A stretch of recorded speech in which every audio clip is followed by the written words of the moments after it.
I sat on the couch staring at my wife Emily as she nervously fidgeted with her wedding ring.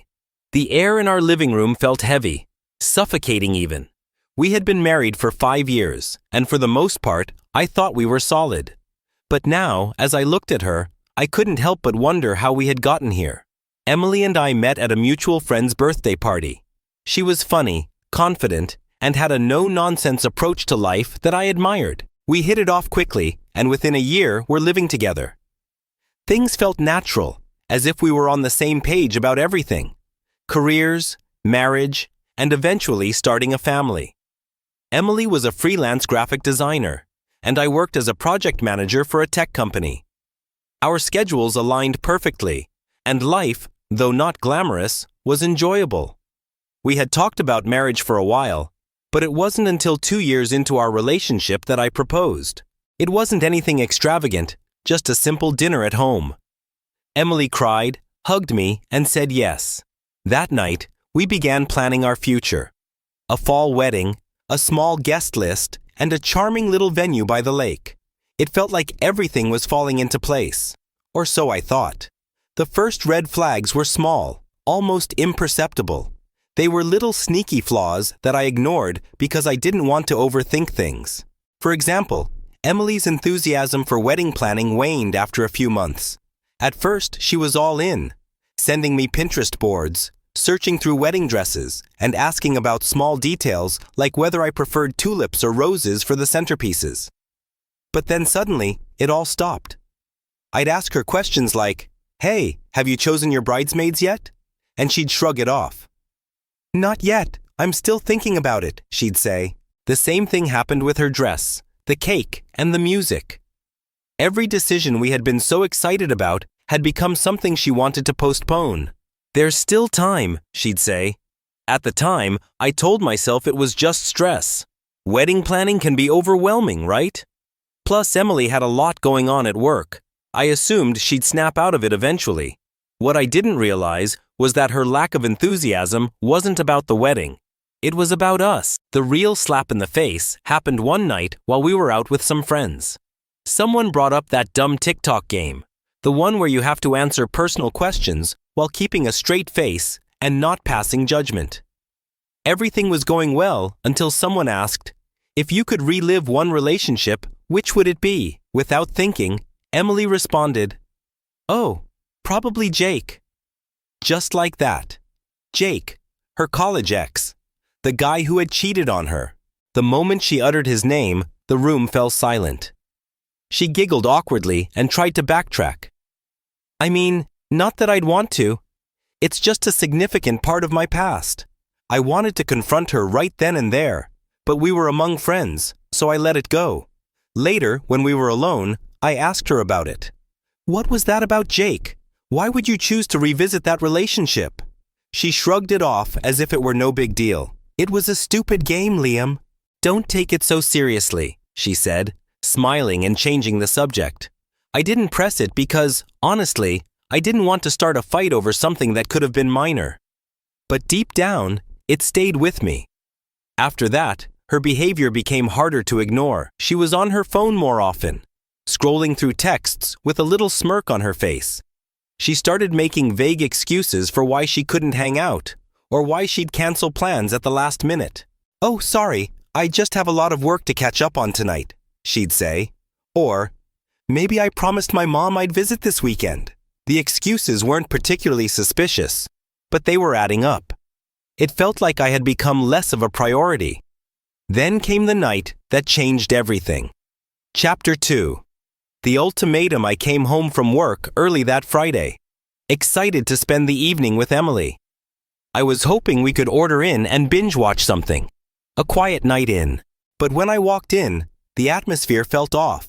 Emily was sitting on the couch with her laptop, but she wasn't working. She was staring at the screen, completely unfocused. "Hey, I'm home," I said, hoping to break the tension. "You're early," she replied, as if it were a bad thing. I shrugged it off and went into the kitchen to start making dinner. But the silence in the house was oppressive.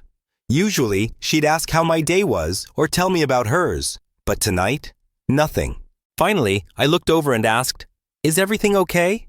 She closed her laptop and looked at me. Actually, there's something I need to talk to you about. My stomach sank.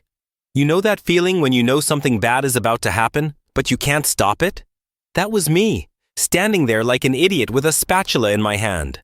I walked over and sat across from her. All right, I said. What's going on? She paused, as if she were trying to find the right words. Then she just came out with it. I've been thinking about us. And about Jake. I swear I almost laughed. Jake? Are you serious? What about him? She bit her lip and avoided my gaze. I think I need some time to figure things out. I'd like to take a break and see if there's still something there with him. I couldn't believe what I was hearing. You want to take a break and date your ex? Are you out of your mind? Emily, we're married. It's not like that, she said quickly, as if she could smooth things over. I just want to know if I'm making the right choice with you. And if it doesn't work out, I promise to come back. That's when I realized just how deep her audacity went. She thought I would sit around and wait for her to decide if I was good enough. Something inside me shifted at that moment. I didn't yell. I didn't blow up. I just sat there staring at her, wondering how the hell I hadn't seen this coming. I wasn't sure how to respond at first. My wife had just told me she wanted to take a break to explore things with her ex, Jake. What do you even say to that? Finally, I asked, so what does this break mean to you? My voice came out calmer than I felt. She straightened up slightly, as if she had been preparing for this conversation. I think we need some space to figure things out. I'll take some time to see if my feelings for Jake are real, and you're welcome to think about us too. I couldn't believe the audacity. Wait, I said, leaning forward. You're saying you need to date your ex, but I need to think about us? What kind of backwards logic is that, Emily? She sighed, as if I were the one being unreasonable. It's not about you doing something wrong, Liam. This is about me figuring out what I need. The way she spoke, the way she avoided eye contact. It was as if she had already decided this was going to happen and just wanted me to accept it. You know this sounds insane, right? I said. You don't just put your husband on hold while you go play what if with some guy who treated you like garbage. Her face tightened, and for the first time, I realized just how stubborn she could be. I'm not asking for permission, Liam. I'm telling you what I need. That one landed differently. I wasn't just sad anymore. I was angry. I stood up and started pacing, trying to calm myself down. So what, Emily? You're just going to pack a bag and head over to Jake's place? Is that your big plan? No, she insisted. It's not like that. I don't know what it looks like yet, but I need clarity before we move forward. I owe it to myself to know I'm making the right decision. You owe it to yourself? I asked, laughing cruelly. And what about what you owe me? We're married, Emily. We're supposed to be building a life together. And now you're telling me you need to test drive your ex to make sure I'm good enough? I never said you weren't good enough, she replied, her voice rising. But if we're going to spend the rest of our lives together, I have to be sure. And right now, I'm not. That was it. She wasn't just interested in exploring things with Jake. She was unsure about me. Even after 5 years of marriage and all of our plans, she was still unsure. It hit me all at once. She didn't realize how hurtful and ridiculous her request was. She thought this was reasonable, that I'd just sit there while she figured out whatever nonsense was going through her head. I stopped pacing and looked at her. Really looked at her. You know what? Sure, I said, my tone flat. Take your break. She blinked, surprised by how quickly I agreed. Liam, I'm not trying to hurt you. I need space to figure things out. I nodded, keeping my expression blank. All right, if that's what you need. She paused, as if she expected me to argue or fight for her. When I didn't, she stood up, grabbed her laptop and muttered, I'll stay at my mom's for a bit. This isn't forever. We'll talk when I've had some time, okay? Okay, I replied simply. She looked at me, unsure how to respond, and then disappeared into the bedroom. I could hear her moving around, throwing things into a bag. I stayed calm on the couch, but my mind was already turning. If she really wants a break, that's fine. Let her have it. A few minutes later, I heard the front door close. She was gone. probably thinking she had left me here to wait and worry. She had no idea. I wasn't going to sit around and do nothing. She could have her fantasy, but I had other plans, taking control. The next morning, I woke up early, feeling lighter than I had in years. There was no tension in my chest, no sinking feeling in my stomach, no pressure to fix what Emily had broken. I poured myself a cup of coffee and sat down at the kitchen table, completely unfazed. Emily had tried to contact me a few times since she left, but I ignored her texts. She didn't deserve an explanation. She had made her choice, and now I was making mine. The first thing I did was call my best friend Noah. He's been my rock since college, and he's not the type to sugarcoat things. After hearing the full story, he came over with pizza, and we spent the entire night scheming. "Dude, you know she's going to try to crawl back once things don't work out with Jake, right?" Noah reminded me. He was right, of course. The more we talked, the more it became clear that I needed to be proactive. This wasn't about revenge, it was about taking control of my life. I started with the house. Emily seemed to have forgotten that it was entirely in my name. She loved to act like it was our home, always talking about the curtains and paint colors she had picked out. But I was the one paying the mortgage. I called a realtor first thing Monday morning. The realtor came by to see the property, and we decided to list it right away. The market in our neighborhood was hot, and we already had several potential buyers. Emily had no idea. She probably thought I was sitting here in our shared home, waiting for her to sort out her feelings. The next step was to slowly remove her from my life. Remember those live, laugh, love signs she insisted on putting up? Gone. Did she have to have those fancy throw pillows? Donated. Her clothes and personal belongings that she had left behind? I carefully packed them all up. But this is where I got strategic. Instead of just dropping her stuff off at her mom's house or having her come get it, I hired a moving company. They took everything to her mom's house and left a short note. "Here's your stuff. Good luck with Jake." I also sent divorce papers to her mother's house. I'm not going for too many details of divorce drama and all. I know some of you might think this is petty, but I disagree. I'm not being vengeful. I'm being efficient. She wanted space to figure things out. Well, she's got it. Literally. The most satisfying moment came when mutual friends started asking questions. Instead of playing the victim or bad-mouthing her, I simply told the truth. Emily decided she needed to explore things with her ex before committing to our marriage. I decided I deserve better than being someone's backup plan. You should have seen how people reacted to that. No drama, no accusations, just facts. It's amazing how quickly the narrative changes when you don't try to control it. I've also been making moves at work. I applied for a position at our West Coast office that I'd been considering for a while. If the house sells, which seems very likely, and I get this job, I'll be starting over on the other side of the country. Emily has tried to reach out to me several times this week. First, it was lighthearted texts like, "Hope you're doing okay." And then it progressed to increasingly concerned messages when she realized I was actually making moves instead of just waiting around. Yesterday, she panicked when her mom told her the boxes had been delivered. "What are you doing? Why are you acting like this is over?" I kept my response simple. "Because it is over, Emily. You made your choice, and now I'm making mine." She started crying, saying that she just wanted time to figure things out, that I was being hasty, and that this wasn't what she meant when she asked for a break. "What did you expect?" I asked her.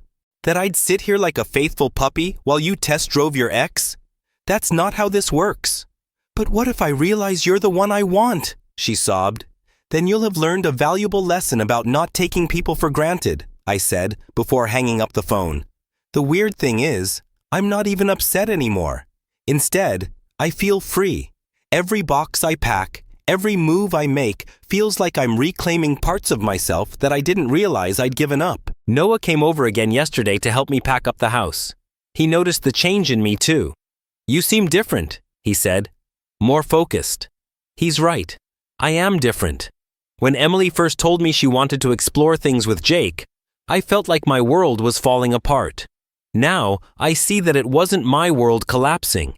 It was the false reality I'd been living in finally crumbling. I have more moves in the works, but I'll save those for the next update. For now, I'll just say this. Sometimes the best way to respond to someone treating you as an option is to remove yourself from their list of options entirely. Stay tuned. This story isn't over yet, and I have a feeling Emily is finding that her break to figure things out isn't going nearly as planned. Chapter 4. The Fallout. A lot has happened since my last update, and I'd like to share how things have unfolded. First and foremost, I want to thank everyone in this community for their incredible support. Many of you suggested that I not just sit around waiting, and you were right. I've been busy putting everything into motion. The house sold for more than the asking price, and the closing went smoothly. It was interesting to see Emily's reaction when she found out through mutual friends. She didn't believe I'd actually sold the house until she drove by and saw the new owners moving in. Jake, her ex, reached out to me of all people. He sent me a long message about how he never meant to cause problems and that Emily had contacted him first, months before she asked for the break. Turns out she had been planning her little exploration for quite some time.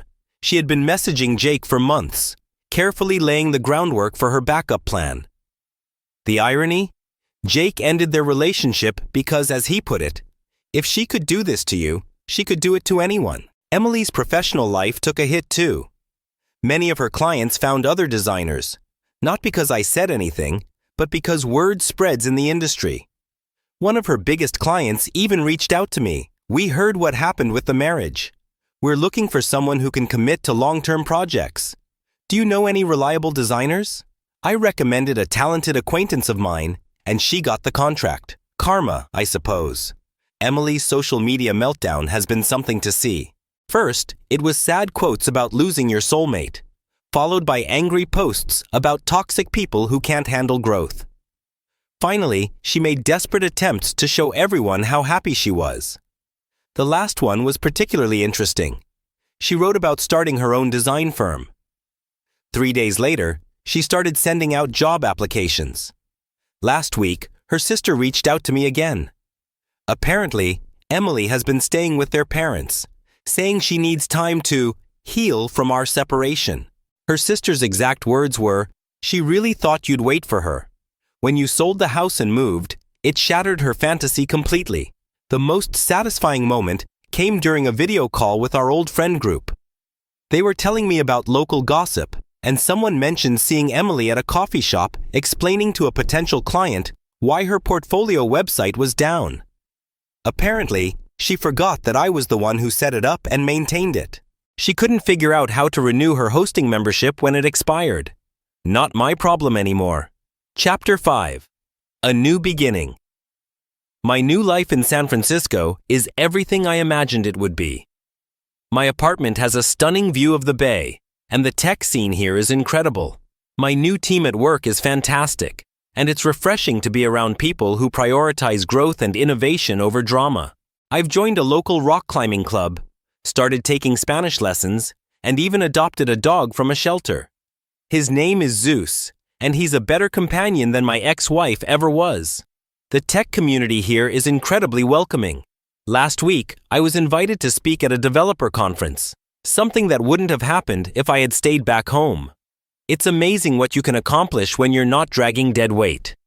I had one last interaction with Emily.